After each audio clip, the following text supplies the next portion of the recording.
Good morning, everybody. We've talked about it a lot, a recovery for all of us. And when it comes to recovery for all of us, it means working people need to be able to live in this city, to be able to move forward out of this pandemic, to be able to live a good life. This is what it's always been about in New York City.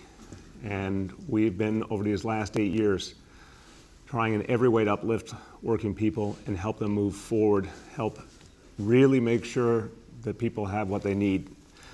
Some New Yorkers have really suffered a lot over recent years, and our taxi drivers have been right in the middle of a very, very difficult situation. I have to say, when you think about this city, you think about the heart and soul of this city, you think about working people, taxi drivers play a special role in the life of the city, the history of the city, and we know a lot has happened and many, many challenges. And we know that working people have stepped up and made clear what they need and what their concerns are, and they've asked us to work with them throughout. I want to today announce something that's a real step forward, and it is a victory for working people. And I want to commend the taxi drivers who, over these last years, have organized, have put forward ideas, proposals, have stepped up and said, we need help, here's how we want to do it. Over the years, there have been many discussions. Sometimes we found a way forward, sometimes there were moments where there were impasses or disconnects. But something very special has happened in the last week. And I want to give credit to everyone involved, honestly, because when something works, there's many, many authors, but there's one author who deserves particular credit. We're going to hear from him in a moment. Senator Schumer really led the way here. We needed someone respected by all, trusted by all, to help bring everyone together. And he played an absolutely essential role in finding a solution. We're going to hear from him, but I want to say everyone here, I really feel very, very powerfully that we got here in large measure because of Senator Chuck Schumer. But I want to thank the New York Taxi Workers Alliance. You'll hear from their leader in a moment. I want to thank them for all they've done on behalf of the drivers, on behalf of working people. I want to thank the folks at the Taxi and Limousine Commission who have worked hard to find solutions. Also, the largest medallion lender was a part of this, Marblegate Asset Management. When everyone came together, we found a way to supplement our existing medallion relief program. And now we have a city-funded deficiency guarantee that will allow us to do so much more for drivers, to reduce the principal on loans, to lower the monthly payment. We had already put in $65 million in the existing program. We're adding more. And we know the existing program showed us that something could really make a difference for drivers. It's already helped over 200 drivers and achieved $23 million in debt forgiveness, and that's only been in the last few weeks, but we know there was more to do. And that spirit of being willing to think together about how to do better, how to go farther, that's what got us here. Under this agreement, drivers will experience real, substantial debt relief. It will allow them to move forward. These drivers deserve our respect, our appreciation as all New Yorkers. And now I want to express my appreciation as well and my profound respect for our next speaker. He said to everyone, we can work through this. He used his influence, the role he plays in this city, this state, this nation. He stepped forward and said, we can fix this, and he is the reason it got fixed. Another really great victory, and all thanks due to our senior senator, majority leader of the United States Senate, Senator Chuck Schumer. Well, thank you, Mayor. And I very much appreciate the nice words, and let me return the compliment. We had, there was an impasse, as we know, for a long time. But when I got on the phone and called the mayor and said, I think there's a way out, he was very eager to come up with the way out. And we did, and I'll get into the details. But the mayor really stepped up to the plate. He didn't let previous positions stand in his way. His goal was to help the taxi drivers, and we did. So first, let me say to the taxi driver, NYTWA, their membership, to Berrevy, Thank you, thank you, thank you. You persisted, you persisted, you persisted. Without you, this wouldn't have happened. I know how taxi drivers struggle. My father-in-law was a cab driver, Cloverdale 84. And so I know how difficult a job it is and how you have to work such long hours to pay back the loans for the medallion, how it's difficult in so many ways. So I've been working with TWA and with Berevy for a long time. And what happened was basically this. When the mayor and I worked long and hard together to get more money from the city in the ARP bill, and we did get $6 billion. And the mayor generously, when I got the money, I called him and I said, some of this small amount out of $6 billion, obviously, most of it should keep city workers employed, should go to help the taxi drivers. The initial settlement that they came up with didn't really meet the needs of the taxi drivers, although it was a great foundation and a very good start. But there was an impasse. And the basic impasse was over whether there should be a backstop. And that was not an easy thing to put together because you had lenders, you had the drivers, you had a lot of debt. And so when I called the mayor about 2-3 weeks ago, my theme was from the Beatles song, "We Can Work It Out." Life, I guess I could keep going. Life is much too short and there's no time, but I'll stop there. In any case, You can do the whole song for us. Yeah, you'll lose your whole audience in a minute, Mayor. But in any case, so Dean Foulahan came in. I knew him from a long time ago. I had a lot of respect for him. Berevy and the TWA came in. Eventually, we brought in Marblegate, the lenders, and we've come up with a solution. It's still, the taxi drivers are going to have to pay a lot of money each month, but it'll be at least money they can afford. The old, under the old days with the lenders, and some of these lenders took very great advantage of our taxi drivers.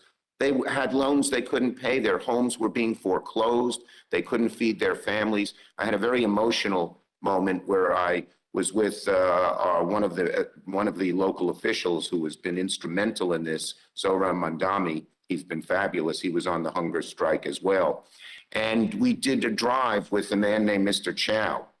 And he told me his brother had just killed himself because he couldn't pay the mortgage. His family was being kicked out of the house and they were humiliated. It was so moving to me, knowing how taxi drivers struggle.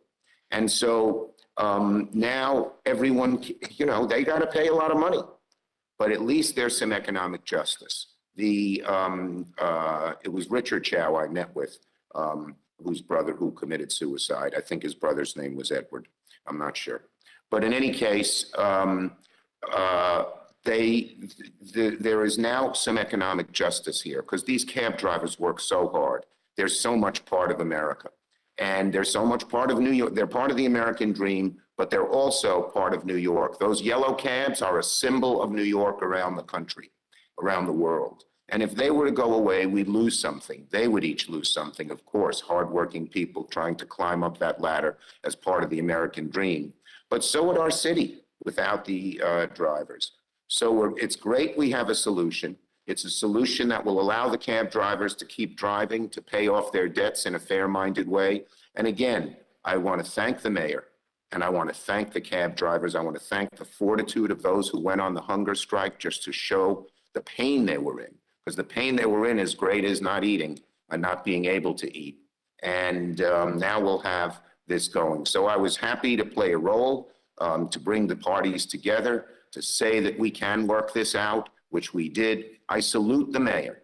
The mayor always had the interest of the cab drivers in mind. And as soon as I talked to him and told him why I thought the backstop was a better solution, he jumped to it, put Dean on the case. And within a few weeks, we basically came up with a solution. The joy I had yesterday, I'm in Washington, of talking to the hunger strikers and telling them that the strike is over and praising them for what they did was a great moment amidst all the trouble we have here in Washington. It was a very, very big, bright spot. So, Mayor, thank you. I am going to have to run. I have to give a speech on the floor of the Senate. But if there are questions for me, maybe I can come back, because you don't do the questions now, right, Mayor? Yeah, we do them after. You're always welcome back. And I just want to say to you, Senator, I just want to say life is very short and there's no time for fussing and fighting, my friend. So You got it. You finished the line. Finished the line. I wanted to bring it home for you. But thank you, thank you, thank you. You were the essential element. This is what we call a mitzvah in Brooklyn. Thank you very much, and come back anytime you like. Yeah, no, if I have time to come back when there's Q&A, I will. Okay? Thank you, Mayor. Take care. Well, there's a lot of people who deserve thanks, but I want you to hear now from someone who's really devoted her life to working people. To pick up on the Beatles song, this is a city full of life, full of passion, and people have strong views. But you know what, even sometimes when we can't find each other or we don't always agree, we also remember the common views, the common goals, the common heart. Sometimes we have stood together. And I have to say about Beta Desai, when she's your ally, she is an amazing ally, and we fought for a minimum wage for drivers, and we achieved that minimum wage. And that minimum wage here in New York City sent a message all around the country, all around the world, that drivers deserve respect, that there can't be a race to the bottom when it comes to taxis for hire vehicles, which is what we saw happening here and in too many places. So there's been times when we have been shoulder to shoulder. We'll always share those bigger values. But there's also been times when we just couldn't see eye to eye. In the end, though, as we started, all of us talking more, looking for common ground, there was a lot of common ground. And it really derives from that belief in working people. Beta V has devoted her life passionately to taxi workers. It has made a big difference in this town, and her voice has mattered, and her organizing skill and bringing out the voices of almost 15,000 taxi drivers. That did ultimately help us get to a powerful and positive solution. So it is good to sit at this table with you in mutual success. My pleasure to introduce the Executive Director of the New York Taxi Workers Alliance, Beta Desai. Thank you so much. I feel like I'm just dreaming. This is so surreal. I really want to thank everybody here. I have to say that I know it took some time and work to get here, but as soon as we did get here at City Hall, I mean, your entire staff, all the leadership were just impeccable. People did so much work so quickly, and thank you to Senator Schumer for bringing all of us together and into the room.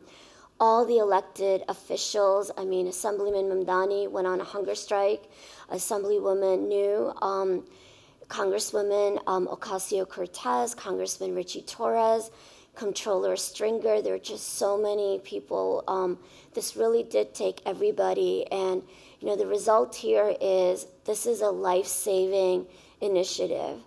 I mean, this journey started for us with so much pain and so much grief, but we're overjoyed right now. We feel triumphant. We feel that we honored our promises to achieve a better future for our children, the promise of a retirement of dignity for our elders, and most of all, the promise to honor the memory of those we lost. I mean, whether Richard, who lost his beloved brother Kenny, Cooper or Augustine, who lost their fathers, this was such a deeply personal fight, not only for the individual drivers, but for all of the people that they were fighting for. And I have to say, gosh, there's just no place like New York City. I mean, we were camped outside for 45 days, and during storms and rain, people would just come and visit us and literally just showered us with love and affection. And, Mayor de Blasio, I knew we were going to win. I knew we were going to be at this table with you. I have to say to you, your team just treated us with such respect. I know that came from the top. And it absolutely feels so good to be, shoulder to shoulder on this. And you inherited this crisis, but the solution that you have agreed to and will now be implementing, I hope you will always know it will literally save lives, and we will always remember that. Thank you so much. Thank you, and congratulations, and again, deep honor. Your love for the people you represent is quite clear. I admire that and appreciate that. Thank you. And we got together to someplace very good for the whole people of New York City, because you're right, people feel so much and really feel deep warmth for the taxi drivers of the city. And to all the drivers, congratulations, we can move forward together in a positive way. And to a lot of drivers, and to you, happy Diwali. Happy Diwali. I think the timing is impeccable. Yes. So let me also thank, as Bedavi said, appreciation to all the elected officials who got involved. I want to note, too, in addition to the extraordinary leadership of Senator Schumer that really sparked everything, I want to thank Congressmember Alexandria Ocasio-Cortez. She and I had a number of talks about how to solve this. She played a central role in identifying solutions and working with everyone. Also, State Senator Jessica Ramos, who kept saying to me and my team, and she originally comes from this team, that there were other solutions that if we looked closely together, we could find a new path. And it didn't have to be loggerheads, but there were other alternatives. And so to the Congress member, to the state senator, your voices played a big role in helping us see a way forward. Thank you both very much. And let me thank everyone at the TLC, Aloysi Heredia, the chair, and all the staff that put a lot of time into the original plan, which, as I mentioned, is already serving a lot of drivers and forms a foundation for the additions we're putting in here. A lot of hard work to get to a plan that could reach people, and now more work to make it go farther. And yes, implement now. This is something that's really important. We want to reach people immediately. So thank you to everyone at TLC. And then the team here in City Hall. Senator Schumer mentioned Dean Foulahan, our first deputy mayor, played an absolutely crucial role. Our OMB director, Jacques Giha, had a lot of the specific ideas and the insight that got us forward. And from the City Hall team, a number of people, but special thanks to Leiden Sleeper, to Gabe Schnakimal. Others, if I'm failing to mention, I thank you all, because I know this was a real collective effort, but it all was worth it. And thank you, everyone. Thank you for sticking with it. Now, speaking of sticking with it, we are sticking with it when it comes to fighting COVID and overcoming COVID once and for all, and sticking with it when it comes to vaccination. Vaccination is the key to our recovery, and now the day is here. We've been waiting for this day. This is a double good news day. Our 5 to 11-year-olds get vaccinated starting today with the Pfizer vaccine. This is just wonderful. It's going to mean a lot of kids will be even safer, families safer ahead of the holidays. Today, our city sites are open right now, open for business. 5 to 11-year-olds can get vaccinated. Any parent hearing me right now who wants to go get your child vaccinated, go right now. Go to nyc.gov/vaccine finder, make an appointment. Appointments are always the best because it guarantees you're not going to be waiting. But if you want to walk in, you can walk in at those city sites right now as well. Whatever works best for you. Good news, kids are eligible for the $100 vaccine incentive. So we really want kids to take advantage, families to take advantage of that. Everyone could use a little more money around the holidays. But most importantly, we want our kids and our families to be safe. We have done a lot of outreach already. We're going to be doing a lot more in the next few weeks. And just to give you an example, you'll see here the kind of outreach New York City has done over the last weeks of the vaccine effort in general. Millions of emails, texts, calls that have made a big, big difference. Reaching people, helping them know what's going on, helping connect them to sites. This is one of the reasons the vaccine effort in New York City has been so strong. Constant outreach. We're going to keep doing that with parents, with families, so we can get all our youngest New Yorkers vaccinated. Now, parents or guardians who want to talk about this, want to ask questions, want to talk to a medical provider, you can call 212-COVID-19, 212-COVID-19. That line is operated by our Test and Trace Corps. Thank you to everyone at Test and Trace. You've been heroes of fighting back COVID. Any parent can get questions there, or if you need to talk to a healthcare professional, they'll connect you to one. So this is moving now. This is going to have a big impact right now. And starting Monday, school vaccine sites. Every school with kids in the 5 to 11-year-old range will have a site at least one day in the next days from Monday the 8th on. we want to give this other alternative because for some parents, that's going to make it a lot easier. If you want to find out when your school is going to have an in-school vaccination site, go to schools.nyc.gov/COVID-19. And that'll be going on from Monday, November 8th to Monday, November 15th. Each school, again, will have at least one day per school, a great alternative for a lot of families. I want you to hear from two people who are leading this effort, and they are really happy about this day. First, of course, our doctor, our health commissioner, Dr. Dave Choksi.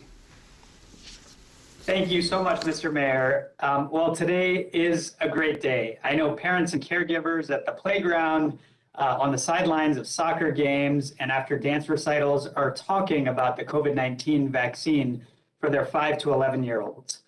Many have been anxiously awaiting the moment they can take their children to get vaccinated. So today is a good day because their wait is finally over. And I really love to see that kids are excited too. They've endured so much during the pandemic, and now it's their turn to have the same protection as grown-ups and teens, albeit in a kid-sized dose. So you can go to nyc.gov/vaccine finder or call 877-VAX4-NYC to find those 5 to 11-year-old vaccination locations in all 5 boroughs. This includes city sites, pharmacies, and clinics. The health department has been working with about 1,500 pediatricians and family doctors to prepare for this phase of our historic vaccination campaign. Citywide, we expect to receive our full initial order, that's over 330,000 doses, over the next few days. And starting next week, every public school with students ages 5 to 11 will host those one-day vaccination clinics. I've heard from a lot of eager parents, but also from parents who do still have questions. And I know this comes from their instinct to always protect our children. To them, I want to say the vaccine for 5 to 11-year-olds is safe and effective. It's strongly recommended by our nation's leading scientists based on data showing that the Pfizer vaccine is over 90% effective against symptomatic COVID-19. This was at a time when the Delta variant was circulating. But still, if you do have any concerns, talk to someone that you trust, a pharmacist, a nurse, or a doctor. And as the mayor mentioned, you can also call our parent hotline via 212 COVID-19 to speak to a healthcare professional about specific questions you may have. So here's the bottom line. I strongly encourage parents and caregivers to get your children vaccinated as soon as possible. Based on a CDC presentation this week, if we were to vaccinate every New Yorker aged 5 to 11, we would prevent an estimated 38,000 cases of COVID-19. Remember that some of these infections also result in hospitalizations, ICU admissions, and long-term effects from COVID-19, like shortness of breath and brain fog. With the vaccine, we have a chance to make COVID-19 largely a vaccine-preventable disease among kids, similar to chickenpox, rubella, and rotavirus, all diseases for which childhood immunization is now routine. So let's do the same for COVID-19. Mr. Mayor, I'll end by saying Happy Diwali to all those celebrating. It is a festival of lights, as you know, and I can't think of a better way to illuminate our future than by kicking off vaccination for our city's kids. Thank you. Amen. Well said. As always, Dave, thank you. Now I want you to hear from our school's chancellor, and I know she is really, really excited about this day. She's a mom herself with a child in our public schools, but she also is always looking out for the health and welfare of 1 million kids. So she's done an extraordinary job keeping our schools safe, and this is the last piece we've been waiting for to make them even safer. My great pleasure to introduce our chancellor, Misha Ross Porter. Thank you, Mayor de Blasio, and I want to start off where Dr. Choksi left off. I want to wish everyone a happy and safe Diwali to everyone celebrating, and what a gift today is. You know, all I can think of is at last, nearly every member of our school communities has access to this life-saving vaccine. At last, parents can be confident that when their babies leave the house each morning, they have this powerful layer of protection against this disease. At last, we can take the final step in our mission of reopening our schools as strong and safe as possible. Nothing is more important than the safety of our children, which is why our school staff has been putting in hours day in and day out to make our schools some of the safest places to be in this pandemic. Their work keeping students and staff safe is evidenced by our schools' extremely low and continually decreasing positivity rates. Still, our safety measures have come with some necessary policies to keep all of our students healthy, such as unvaccinated students who come into close contact with positive cases, needing to quarantine out of an abundance of caution. Vaccinations for our teens, however, has meant uninterrupted continuous instruction this year. It has meant safe extracurriculars and sports. And now with access to vaccines for 5 to 11-year-olds, and has added a layer of safety that they ensure our youngest students too will have access to uninterrupted education and time in school, which they absolutely need. If you have questions about the vaccine, seek out a trusted health professional to get your questions answered. As a parent, I've had deeply meaningful discussions with my children and my other family members about the importance of these vaccines. We've talked about how important they are to bringing our family back together and all of our families together. If you don't have time to speak with your doctor, ask your school when they are hosting a vaccine clinic in the coming days, and a health professional will be on hand to answer questions and provide this life-saving vaccine. No one wants your baby safely in school more than our schools and educators. Anything we can do to ensure our students have more time reading, playing, doing math, and exploring the world is well worth this life-saving extra step. So I urge you to get your child vaccinated as soon as possible. Do it for their health, for their education, for their peers, and more importantly, for the restoration of all of our communities. Thank you so much. Thank you very, very much, Chancellor. I can hear the enthusiasm in your voice, and this day has finally come. And now I want you to hear from some experts who really, really have been working on this issue and waiting for this moment. But there are also voices we need to hear to help parents understand why this is the smart thing, the right thing to do for your kids. First of all, a leader among the people that parents listen to the most, pediatricians. He's the president of the New York State chapter of the American Academy of Pediatrics. My pleasure to introduce Dr. Jesse Hackle. Thank you, Mr. Mayor. Thank you, Dr. Choksi, for your leadership. You know, pediatricians have been impacted by the COVID-19 pandemic in many of the same ways that other healthcare professionals have. At the start of the pandemic, we were reassured that children would not be so likely to catch COVID, nor would they be as seriously ill as what was being seen in adults. But make no mistake about it, children, our patients, have been dramatically and severely affected by this virus. Over 6 million children have been diagnosed with COVID-19, and the number is currently growing by over 100,000 each week. Almost 700 children have died, and many more have been hospitalized, often in intensive care, and others have developed MIS-C or other long-term complications of this infection.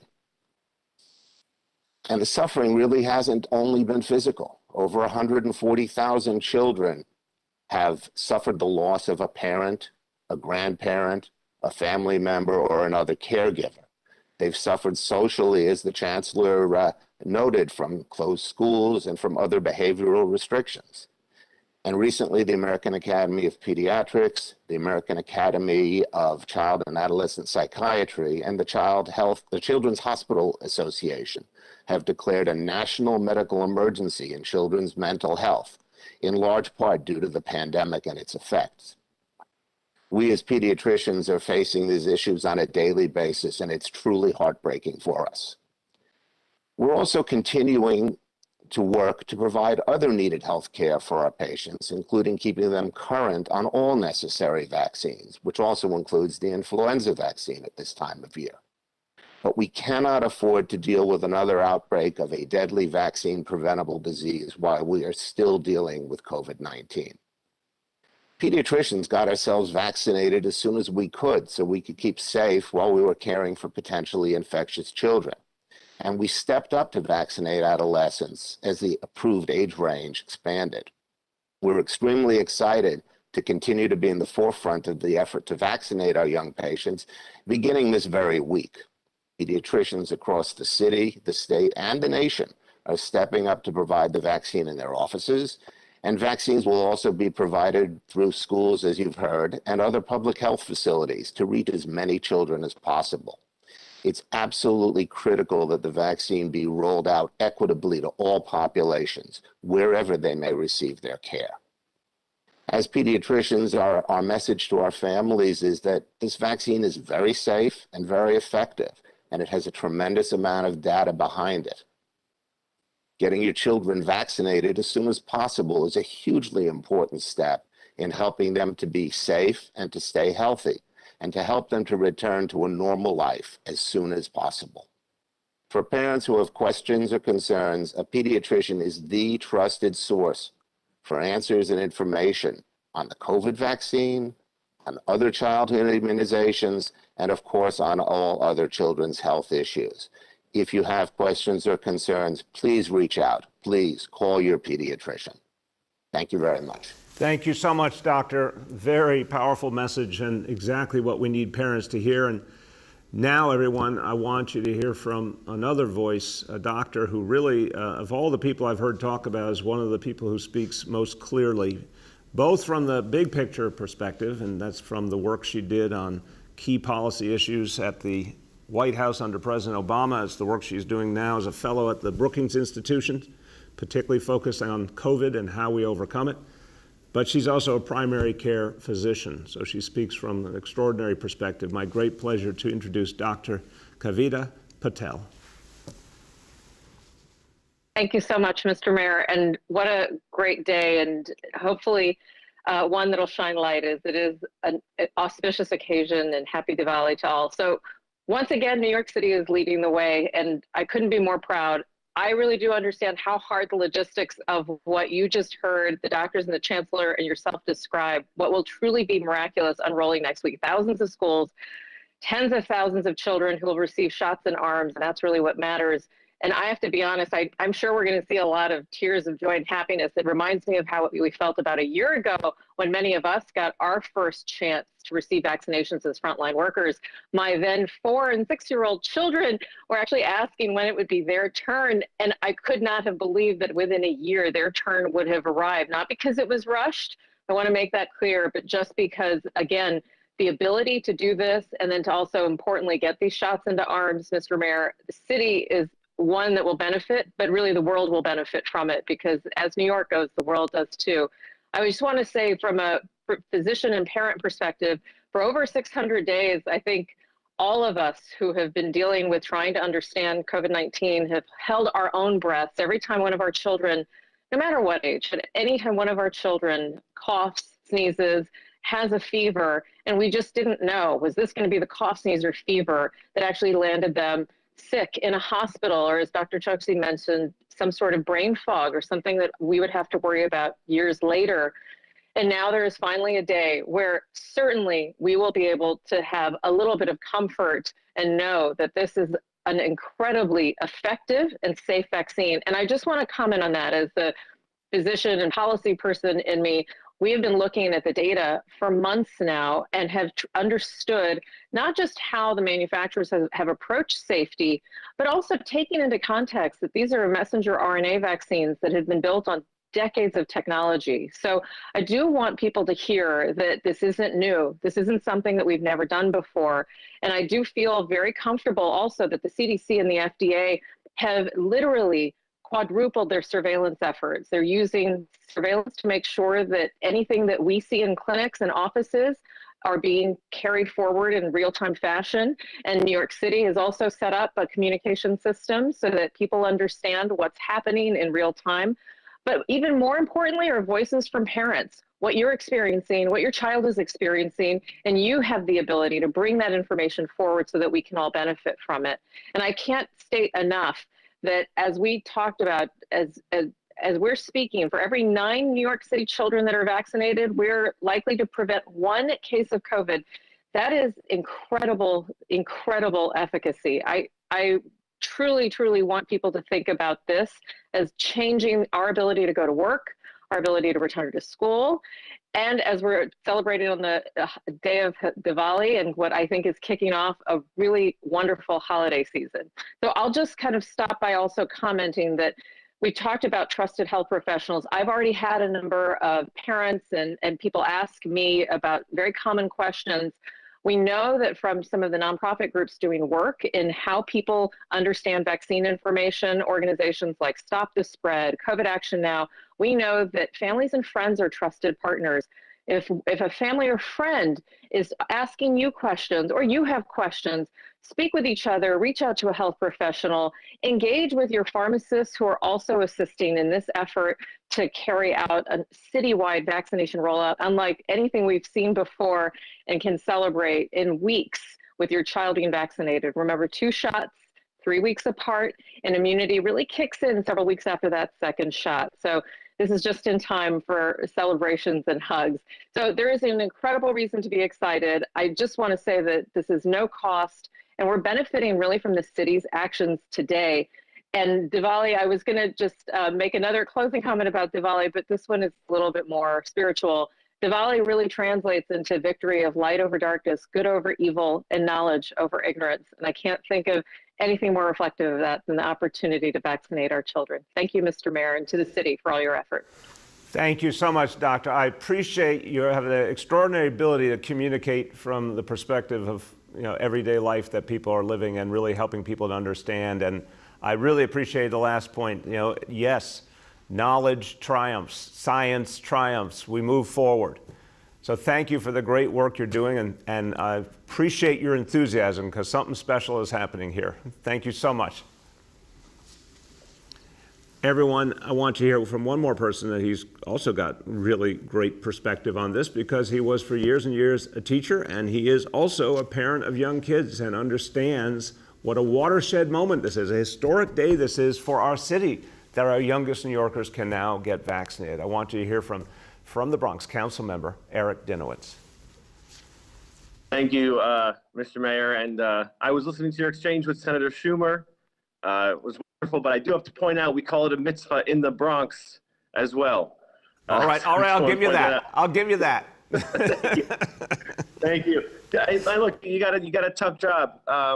Your decisions affect millions of people, and many of us in New York have tough jobs we consider tough. Elected officials, teachers, janitors, lawyers, food service workers, cops, firefighters, construction workers. But I don't think there's anything tougher than being a parent. We're constantly thinking about our kids' well-being and safety. Maybe when you go to the playground, you just double check there's no broken glass. In the jungle gym, you listen extra carefully when you're crossing the street for a car. You smell smoke and you grab your kids.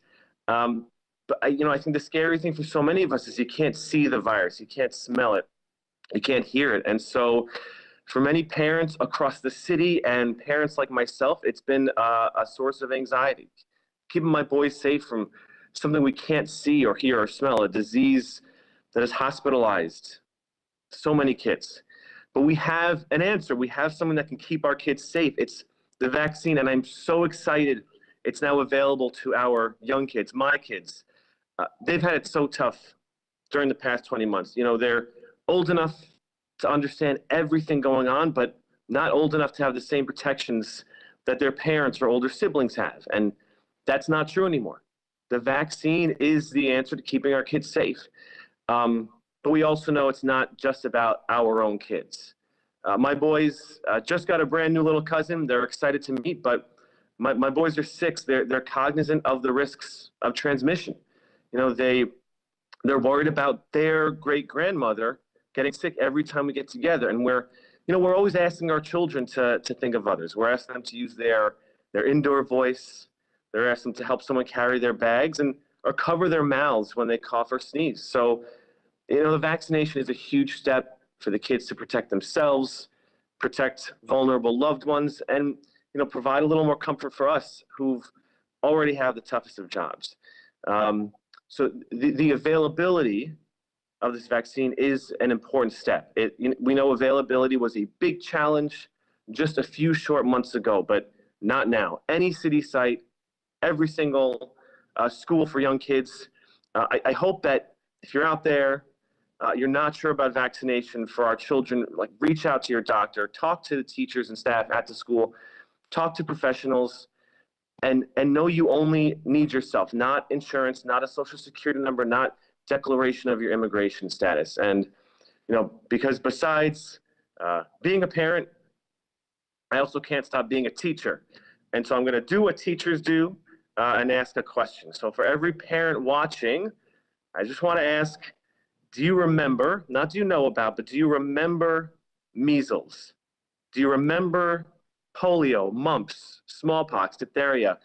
And I'm going to guess that the answer is no. And we don't remember because vaccinations have made these diseases a distant memory, diseases of previous generations. And if we all do our part, if we get vaccinated and get our kids vaccinated, I think we can add COVID-19 to that list. And I hope when our babies get a little older, we can ask them, do you remember COVID? And they can just say no. And so thank you, Mr. Mayor, for your work and the work of your team on providing this access for our young kids to get vaccinated. Thank you so much, council member. I love what you said, and you always speak from the heart. And that last point about let's imagine that day. That's a beautiful thought. Some of the diseases that caused so much pain in past generations, they're essentially gone. Let's fight that fight again. Let's get to that place. Let's defeat COVID. Thank you so much for being a part of this effort. Thank you. All right, let's go to our indicators, and this shows how we're defeating COVID. Doses administered to date, 12,113,400, amazing number. And then number two, daily number of people admitted to New York City hospitals for suspected COVID-19. Today's report's 103 patients. Confirmed positivity is 15.74%. Hospitalization rate is 0.53 per 100,000. Still really good there because everyone's getting vaccinated. Number three, new reported cases on a 7-day average. Today's report, 579 cases. Let me do a few words in Spanish, of course, about reaching our youngest children with the vaccine. Una gran noticia. Los niños de entre 5 y 11 años ahora pueden recibir la vacuna de COVID en cualquier centro de vacuna de la ciudad. Puede ir ya. No necesita una cita.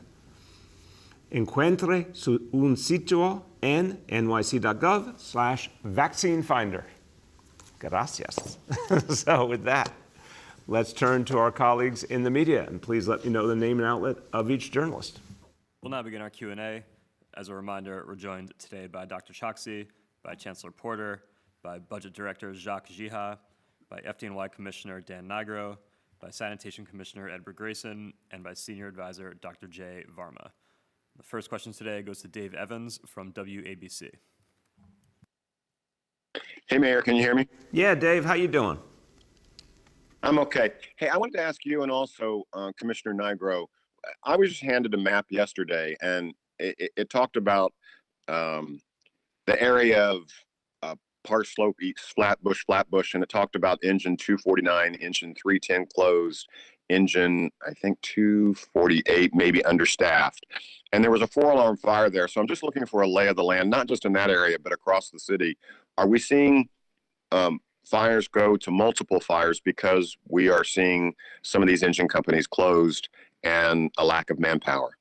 So Dave, first of all, I don't know where you got the map. I think a lot of information is being put out. Much of it is misinformation by folks who have a particular axe to grind. That's just the truth. There's been efforts to say, oh, look, this is closed and here's the impact, when in fact, every time you go to the fire department, as we're about to hear directly from the commissioner, you hear the truth. The truth. Firehouses open across the board. The truth. Response time normal. The members of the FDNY who are showing up at work doing their job, I want to thank them for the great job they're doing. And really what they deserve is for everyone else to come back to work and help them do that work. But what we have seen is very, very consistent, effective response to fires throughout. So now to Commissioner Nigro about the specifics. You speak about the general picture, but also the specifics of what Dave just raised. Sure, and Dave is thinking about the same things we're thinking about. How is staffing affecting our performance? So we're very, very careful looking at our response time. How has the response time been this past week? As opposed to any other time in our history, and it's been fine. Our staffing, thanks to our contingency plan, and as the mayor said, the folks that are coming to work, has been great. Right now, as I'm talking to you, there are 4 units out of service. I dare say that's fewer than on most days of any given year. We have had some understaffed units, but we've looked very carefully at these multiple alarms that occur each and every year when the weather gets cold. And the performance of our members has been fantastic. There has been no loss of life. Fires go to multiple alarms for various reasons. 3 of these we know were got up into the cock loft of buildings that were electrical in origin. But so far, we've been holding the line very well. We can thank our members for working very hard. And I want to give context. Dan, you said 4 units out of service, right? That's correct. And a typical, just to help everyone understand, a typical year between maintenance, training, other types of needs, just on an average day, how many units would you say would be out of service typically? Well, we can have generally 20 units out of service, training, et cetera. And that's fairly normal. And again, I mention it every day. The New York City Fire Department has 350 units, engines, ladders, rescue squads. We're out there in force. So even with 20 units out of service, this department can manage a multiple number of multiple fires. And as we turn back to Dave to say, in fact, the point is, with only 4 units out of service, that's much less actually than in normal times, if you will. Firehouses open, firefighters doing their jobs. I want to commend everyone at the fire department, starting with the commissioner for the extraordinary work he's done, but also, Dave, some facts today. Now, the level of vaccination among firefighters has gone up. It is now at 79%. Has gone up another percent in the last 24 hours. EMS has also gone up another percent within the fire department, emergency services. EMS is now at 90% vaccinated. So even as people are continuing to have this discussion, the actual folks who do the work are making the decision to get vaccinated. That's powerful. Go ahead, Dave. My other question, it's kind of related, but a little bit different about Eric Adams. I don't know if you saw the video yesterday, but he was confronted outside Borough Hall by a lot of anti-vaxxers and anti-mandate folks. And it was kind of surprising because he was so able to diffuse what was a very tense situation. He took 5 or 6 of the protesters inside, talked with them. They came outside afterwards and said they were pleased with what he had to say. I just wanted to ask you, your years of knowing Eric Adams, is this the kind of thing that we can expect moving forward, that he can diffuse these, these kind of situations pretty quickly? Yeah, I think Eric's an extraordinary person, and I'll call him mayor-elect now. Our mayor-elect is someone who has spent time on the front lines as a police officer. I think he does have an extraordinary ability to connect and communicate.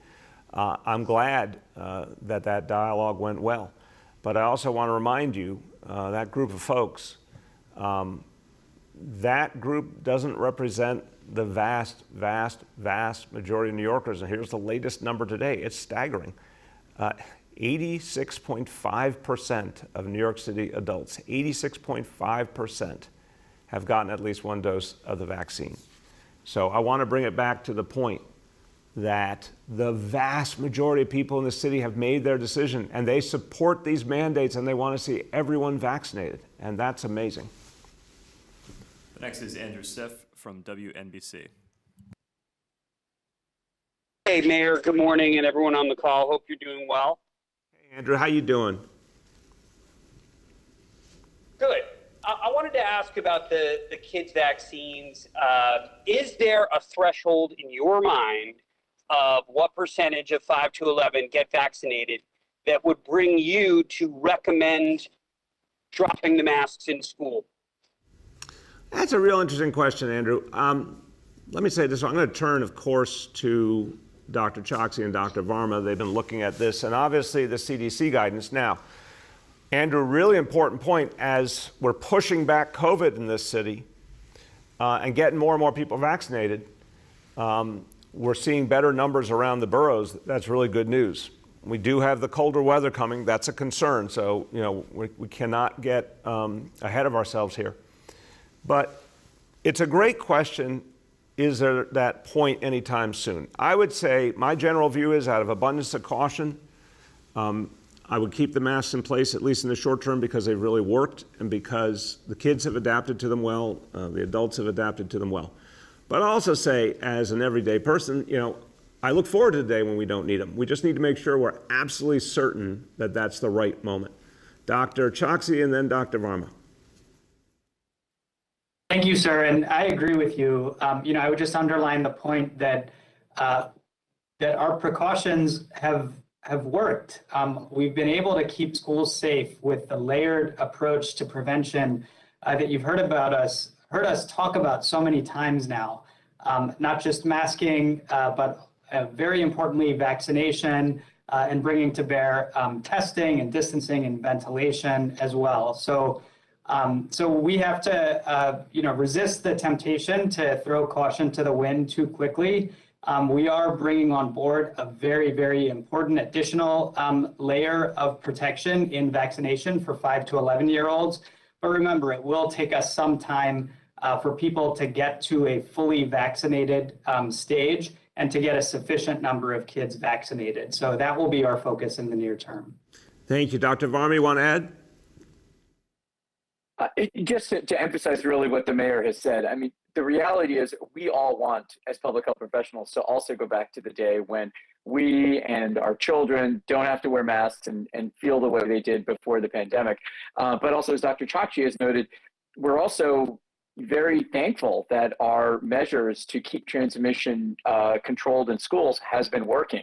And so we do feel an obligation, I think, especially given the fact that there is a lot of uncertainty about what level of vaccination will make us all feel like we're back to normal. So I think we're all ready to look forward to that day, but we're really not at a point right now to say that at any given percentage of vaccinations, that all of our current mitigation measures could be removed.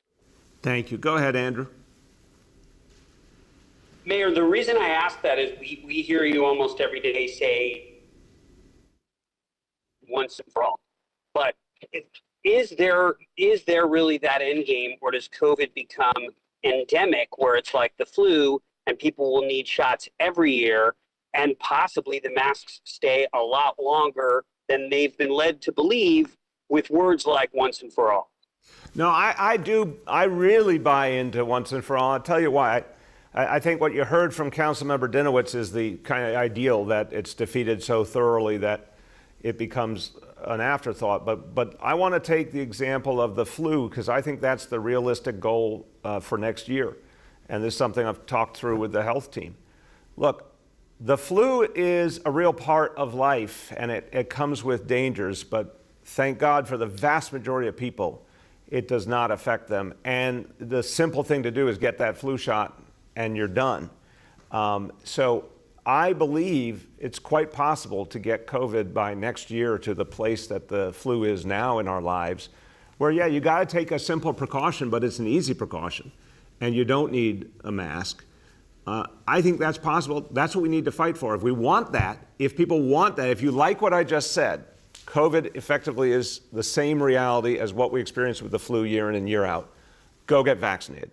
Get everyone in your life vaccinated, because if we do that, we can get to that place. And that, to me, would be ending the COVID era, because it wouldn't be dominating our lives. It wouldn't be dominating how we have to decide everything. We'd be able to go back to the freedom we had.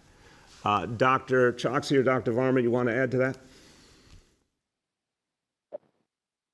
Sir, I'll just briefly add to say that the key point is the last one that you made, which is the importance of vaccination. And having it be as broad-based as possible. That's why, beyond the individual benefits that being able to vaccinate our kids 5 to 11 brings for, of course, those children and their families, there is also a community benefit. We will, hopefully by the spring of next year, see that even children under the age of 5 will also be able to get vaccinated. And then we'll have a chance to say that we have true, population-wide vaccination, which I do think will make a material and substantive difference in, how we are seeing and dealing with COVID-19.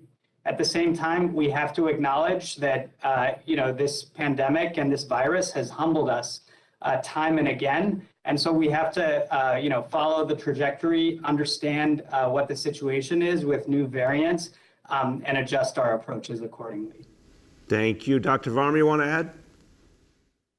Yeah, and Andrew, you're hitting on a topic that you can see there's a lot of discourse in the media, online about, what is the pandemic endgame? What is the number that we need to focus on? And I think what Dr. Chokshi and I and what the mayor are all echoing is that, we would love to be able to give a number.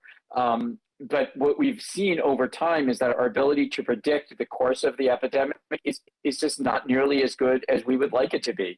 Some of that is due to changes in the virus. Some of that is due to behavior. Some of that is due to the natural process of us understanding and learning how the body's immune system has reacted to previous infection, to different vaccination regimens. I think we can say very safely that if we can get very high levels of vaccination coverage across the entire New York City population, so that's from birth to the elderly, that we would be at a very different stage and very much in a situation very similar to the flu or other respiratory viruses. The real challenge remains what level below that is a level where we as a society can accept and tolerate. And we just really are not at that level, either from science or I think from a public perception. And I think this huge advance that we have today of getting kids vaccinated is part of that discussion that's going to be both scientific as well as part of our popular discourse. Thank you. Go ahead. The next is Bob Hennelly from the Chief Leader. Yes, Mr. Mayor, I just, as a point, just to update you, I'm sitting outside your office by the checkpoint. Council, I guess the council side where I sit in the radio room where Rich Lamb used to sit, the signal degrades so much that I had to move over here to be able to ask you a question. And just also I'm fortunate to be doing this long enough that my questions get taken, but on behalf of young people that might be in my business, in my profession, I would ask that you consider returning to in-person so that young folks you may not know have a chance to be involved in this very important process. Thanks, Bob. Go ahead. My question for Commissioner Nigro, UFA President Andy Ansbro sent out what I could say was an impassioned address on video to his members asking them to return to work and basically saying that it's very important. Did you see that message? And do you have anything to say to him after he put that message out? Commissioner Nigro, go ahead. Yeah, I did see it. He said a lot of things in the message about what we're not doing. He said to his members that they should come back to work on overtime. I wish he would have added to that message that those who are using medical leave that he claimed wasn't happening would also cease. The part about coming in on overtime, I thought was encouraging. We're seeing some drop in the medical leave, and we're seeing some folks coming in for overtime. So it is helpful. But he certainly could join me in saying, if you're sick, please be out sick. If you're not, please be at work. That's what we do. Amen. Go ahead, Bob. Yes, so switching gears to the Taxi Worker Alliance moment.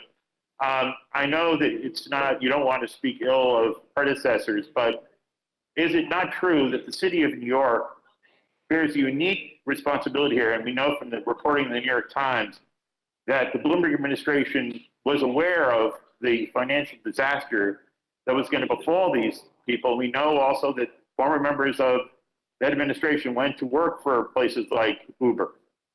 And so I'm just not wondering if there doesn't need to be a point taken, like a lesson learned that's articulated from the top about what happens with captive regulators when a city government itself, with an eye towards revenue, doesn't look at the long-term interests of the public, which I see now with Senator Schumer and working with the Taxi Workers Alliance, you've been able to come up with a solution. But I do think you need to address the official role the city had in this? Bob, I think I would first say the whole picture needs to be looked at. I don't think it has been. Very cynical things were done by lenders, very cynical, for their own profit and at the expense of the drivers. The lenders were supposed to be regulated by the federal government and the state government, and that did not happen. That is a piece of this puzzle that needs to be addressed that has not been. I spoke to Congressmember Alexandria Ocasio-Cortez about this, who obviously prominently has challenged the lack of regulation of the financial industry. I think there's a big piece of why this happened that hasn't been given the attention it deserves. In terms of the previous administration, they were free marketeers. Let's just be clear. I'll give them respect for believing in something, even though I disagree with the way they saw it. They were free marketeers. They were not, in many ways, willing to step in when the free market was not working for working people. And I tried in 2015, and I look back at this with real frustration. I tried in 2015 to put a cap on the for-hire vehicles. I wish the city council had come with me because I think it would have staved off a lot of the worst of what happened. But to your point, it's fair to look back at all of the issues along the way, all the things that could have been done differently. I do think you're right to say we should be very careful when people have an overly cozy relationship with the industries they're supposed to be regulating. But in the end, look, after a lot of hard work, we've gotten to something here that will actually improve the lives of these drivers and let them move forward, and that's the most important thing. The next is Jillian Jorgensen from New York One. Hey, Mayor, thanks for taking my question. So I wanted to ask about the school vaccine clinics that'll be rolling out next week. I think there was a little back and forth yesterday on what kind of consent would be required.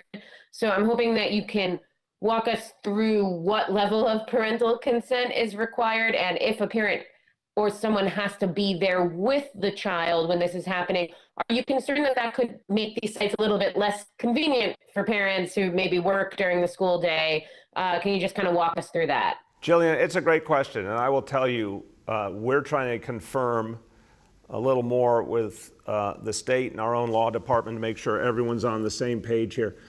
Clearly, for a parent or guardian who can go with their child, if a parent or guardian or family member can go with the child to the school for the vaccination, that's ideal because it's 100% clear they're giving consent, but also just in terms of supporting the child, that's ideal. But you're right, some parents and guardians just can't do that. Written consent has been used historically. Verbal consent was an option. Clearly, if we have to do both simultaneously, that's also an option. Send in a written consent and we'll get the parent on the phone to confirm it.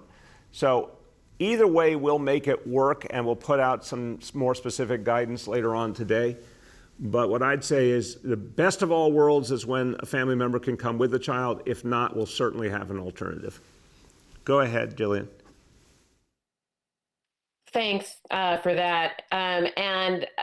Just more broadly on the vaccines for children, I spoke to plenty of parents yesterday who were very eager about this, who were, crashing their pediatricians' websites to try to book their appointments, trying to snag a spot at Walgreens or whatever. And to that end, I'm just, wondering how you feel about the amount of doses you have on hand and the demand that there might be. Do you anticipate, I heard you say that walk-ins are welcome. Are you anticipating having enough supply of the child-sized doses to meet that demand, especially now that kids can get $100, which buys a lot of candy? It buys a whole lot of candy, that's right. It's a great question. Let me say this.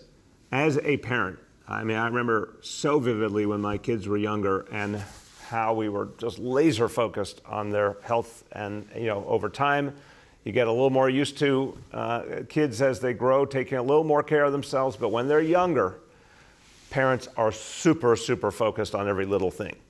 And I've felt for a long time that the moment this was announced, the parents would come rushing to get these vaccinations. I think we will see that. We've got so many sites.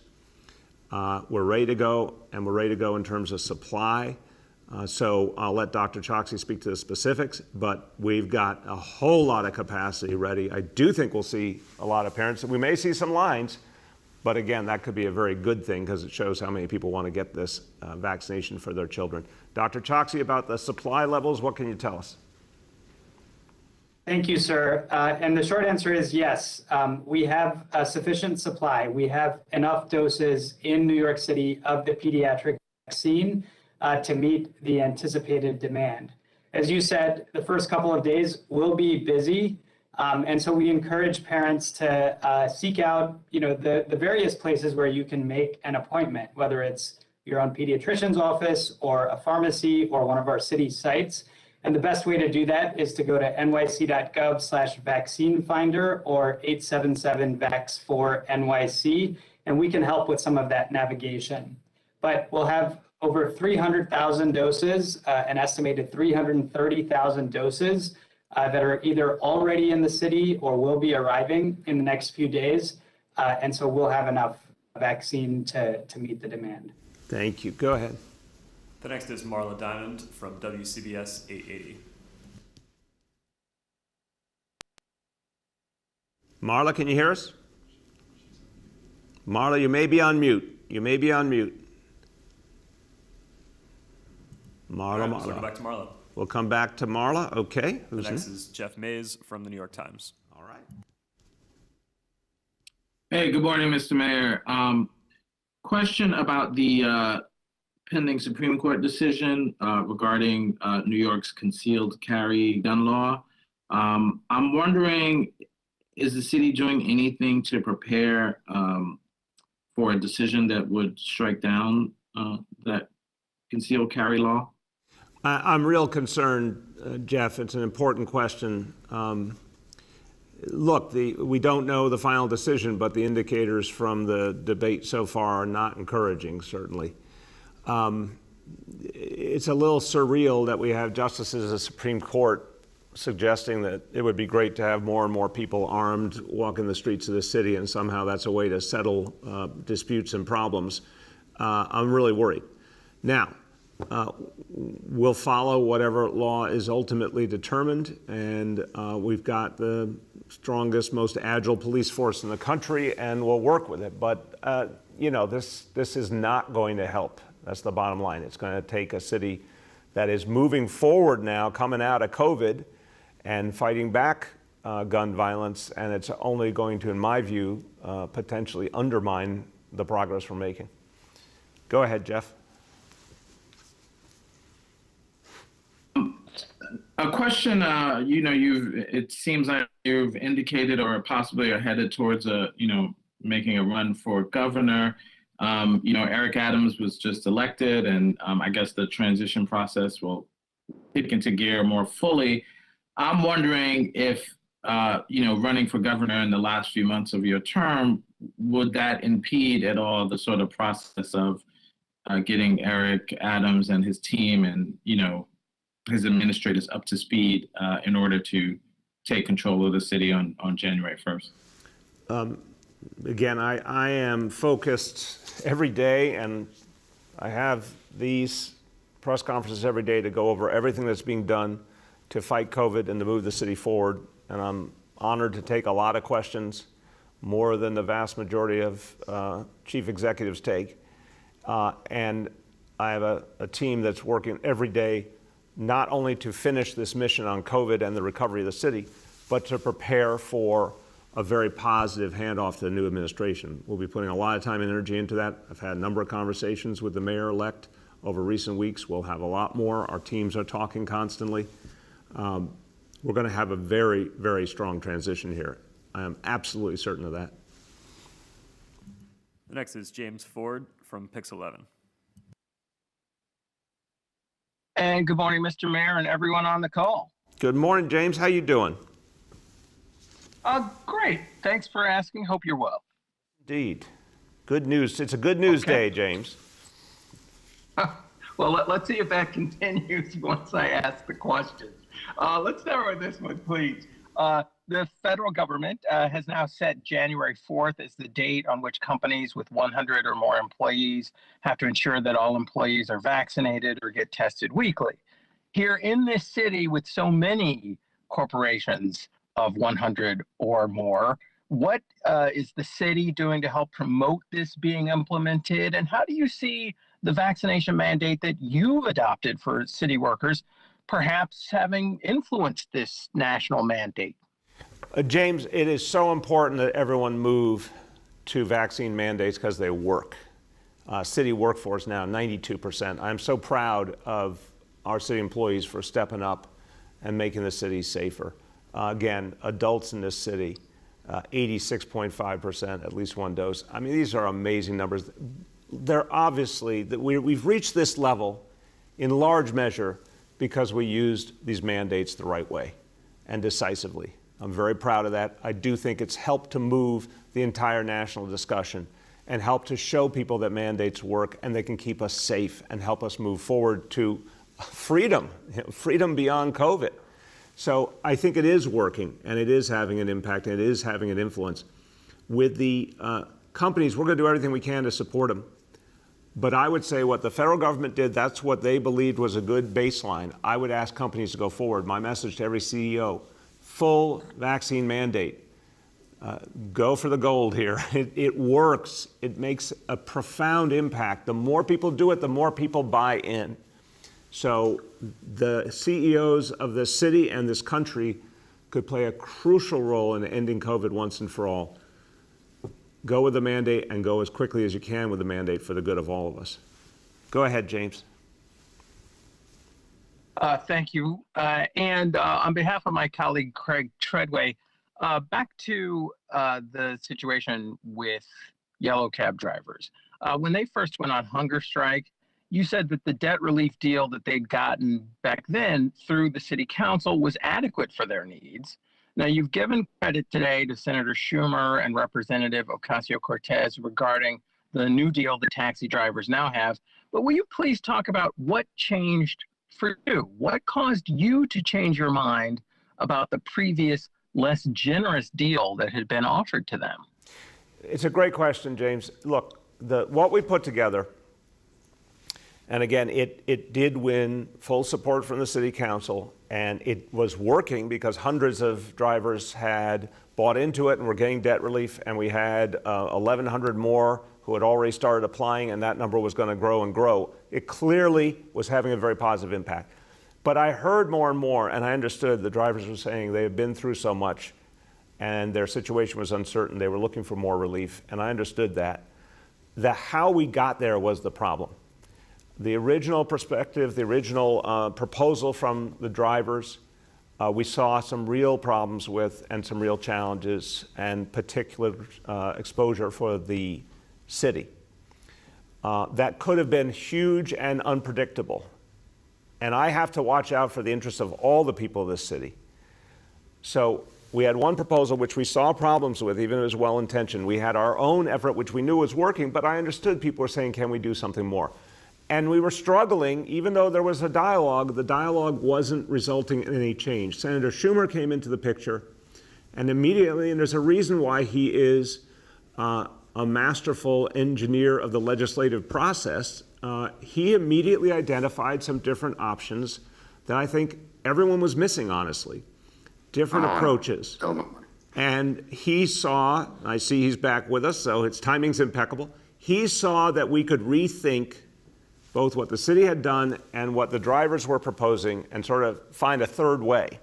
And when he put those ideas on the table to me, it immediately was clear to me, wait a minute, there is an entirely different way. Let's get everyone talking about that. And it turned out everyone agreed that that was a good path. So can I say something, Mayor? Yes, of course. Yeah. So look, the fundamental thing, even before I came into it, is the mayor agreed that we should use some of the federal dollars we've gotten to help the cab drivers. He always wanted to help the cab drivers.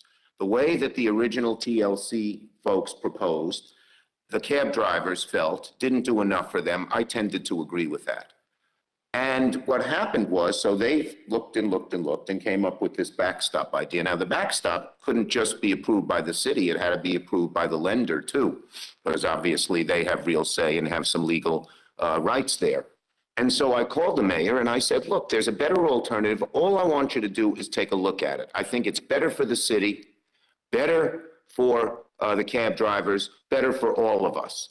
And he did, and he had, you know, Dean Foulahan, who we've known for a long time, negotiate with my staff and the TWH, the taxi workers staff. And it took us only a couple of weeks to come to an agreement. So what happened was that the backstop was a hybrid. It was the backstop plus what the mayor wanted put together, and it worked better than either one might have worked alone. Is that a fair statement, Mayor? Yeah, I think you should pursue a career in government. I think you broke that down very nicely there. You don't want me to do singing?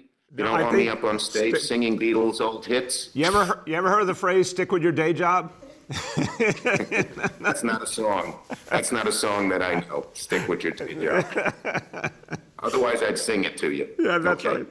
right. But it is. Any other questions while I'm here? I'll have to go. But if any of the people out there have questions for me on the taxi stuff, only on the taxi stuff. We have a couple more. We have a couple more journalists coming up. Let's see if they want to get you into this too.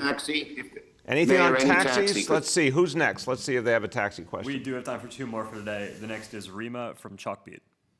Chalkbeat's going to be about schools. Hold on a sec. Do we have Marla? Just 1 second, if you can do that and see if Marla has a question. We lost her. We lost her. Does the next person have a question about taxis while we have the senator? We'll try Ruvain from Hamadia. Let's see if Ruvain has one, and then we'll go back to We'll go back to Rima in a moment.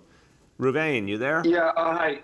Yeah. Hi. Good morning, Mr. Mayor and Senator Schumer. Yes, I have a taxi question. So the mayor mentioned a moment ago that he believed this was a failure of the free market. I'm not exactly sure, Mr. Mayor, how you can say that. The reason the price of the medallions were so high is because the city artificially limited them. Anytime that you artificially limit something, the price will go up. If there was no limit on the number of medallions, the prices wouldn't have been so high. How can you say that this is a failure of the free market, and therefore doesn't the city indeed bear responsibility for this crisis that the taxi drivers are going through now? No, I'll give you my very quick answer and see if the senator wants to speak to the bigger picture. I'm saying when the taxis, which have been such a crucial industry in this city, the ultimate example of the American dream, people drove a cab and were able to build a life from there. It's literally a classic New York City story. When suddenly the taxis were confronted with a new competition, Uber, Lyft, et cetera, technology, we needed some limits, and we needed some way of regulating that, which the previous administration was not willing to do. That's what I'm saying, Ruvain, that when that change occurred, it would have been smarter to protect all that we were depending on the existing industry while figuring out how to move to elements of the new industry. But remember, Uber and Lyft tried to do things without waiting for government regulation, without getting consent from government. And I think that caused a lot of the problem, not only here, all over the world. So that's my personal view. I don't know if Senator Schumer wants to speak to this issue. No, I mean, look, there are different models. Some cities have a model where, you know, just about anyone can be a taxi driver. And in some cities it's worked, and in some cities it's not been as safe as it should be, that passengers aren't treated as well. So there are different models. I don't think you say that's a failure that New York City chose one model rather than the model of letting everybody drive whoever wants to, in terms of safety, in terms of even wherewithal of the drivers. Go ahead, Ruvain. Anything else? Yeah. How does limiting something promote safety? I mean, the issue is we have the taxis, which are artificially limited, and Uber, which was not. So of course it's cheaper for a driver to drive an Uber. Instead of saying add additional regulation to Uber, why not say let's get rid of the regulation on taxis? No, if drivers love Uber so much, maybe they'll like taxis. Look, I'll be very quick and let the senator in on this too. Look, I would caution, and you may have just a different philosophy, Ruvain. I respect it if you do. I think for years and years we had a safe taxi industry. We had a taxi industry that gave people incredible opportunity. And I'm a believer that when the government does ensure safety, make sure that any industry treats its workers right as well as its customers, That actually is a good model, and there's still plenty of opportunity for people to do business under that model. But I think some of the for-hire vehicles tried to evade any kind of government regulation, and I think that created real problems. Senator? I don't know, we still have, Senator, you're on mute. Can you hear us? I said I have nothing more to add. Nothing more to add. Great. I'm gonna. Okay. Senator, I know the next Great. question is going to be about Thank schools, so I want to thank you again. Really pivotal role you played here. Thank you, Mayor. Thanks, everybody, for listening. Sorry I had to leave for a while. Not much going on in D.C., as you know. Yeah, it's very Thank you. quiet. Very quiet. Take care now. All right, now to Rima. Last question for today goes to Rima from Chalkbeat. Hey, Mr. Mayor, and happy Diwali to everyone who celebrates. So my first question is about, I noticed, yesterday when the press release was actually released about the vaccine clinics, I know that there were those clinics that you guys did for kids who were ages 12 and older the first week of school, and they could get their second dose at school if they got their first dose at school. But this time for the younger kids, I know staff is supposed to help families set up that second dose, but it says it's going to be at non-school locations. And I imagine if the family's choosing the school to go to, that's probably the easiest place for them to go. So can you explain why the second doses won't be at the school? Yeah, I'll turn to Dr. Choksi, who's been deeply involved in this and is a parent and is married to an assistant principal. I think he brings great perspective. I think, Rima, my layman's answer is we actually found parents preferred everything from a pediatrician office to a local clinic to a local site that was set up by the city. Those seem to be a lot more popular. And so, we want to make sure there is the option school for this crucial moment, but I think it's fair to say the parents often chose other options. Dr. Choksi, you want to fill out that answer? Well, that's exactly right, Mr. Mayor. And what we wanted to do, particularly for this coming week, is we know there is so much demand for vaccination for 5 to 11-year-olds. We want to make sure that we broaden out our network as much as possible for people to get their first doses, as quickly as they possibly can. And schools are a great site for us to be able to do that. But with that said, we do have a very robust network, pediatricians, pharmacies, our own city sites. And so we'll help people to navigate to get their second dose at a place that will remain convenient for them. And we can say that with confidence because of the breadth of network that we have for vaccination across New York City. Thank you. Go ahead, Rima. Yeah, just to follow up on that a little bit, I'm still a little unclear. So are you saying that with the other clinics that you held that first week of school for older kids, ages 12 and up, did you find that people didn't come back for their second dose, or what sort of happened that is informing what you're doing now? No, great question. I'll start and I'll turn to Dr. Choksi. What we found was, although some parents liked it, it wasn't their go-to location, first dose or second dose. And so we're doing it this time because we want to certainly make it just as clear and easy for everyone to get this dose for their child. It's going to help create momentum around getting our 5 to 11-year-olds vaccinated. It sends a great message of giving people lots of different doors they can go through. But I think what we're going to see is the vast majority of parents, whether it's first dose or second dose, prefer a different location. If we see something different, we see people really indicating they prefer the school setting, we can always shift more opportunities, more resources that way. Dr. Choksi, you want to finish that out? Thank you, sir. I'll just add that we do find that some families like this option, but particularly for younger children, we're expecting even more than what we saw for 12 to 17-year-olds, that parents will want to go to places that they're already familiar with. Pediatricians, their pharmacies where they get their routine childhood immunizations. So we want to have this no wrong door approach, particularly for the early days. To have multiple avenues for people to get vaccinated, but then ultimately, we will rely on that infrastructure. I'll just give one other, sort of piece of information, which is if you want specific information about vaccine pop-up clinics in schools, visit schools.nyc.gov/COVID-19. I'm really grateful to the Chancellor and our Department of Education partners for always helping us to reach as many kids as possible. Thank you so much, Doctor. And everyone, look, a good day. A good day, because now we're going to reach our kids, and they're going to be even safer because they're vaccinated. So want to encourage all the parents, all the guardians, all the family members out there right now, make that appointment today, or go, walk in, get your child vaccinated. It'll be great for your child, your family, your community. Let's move forward. This is how we build a recovery for all of us. Thank you, everyone.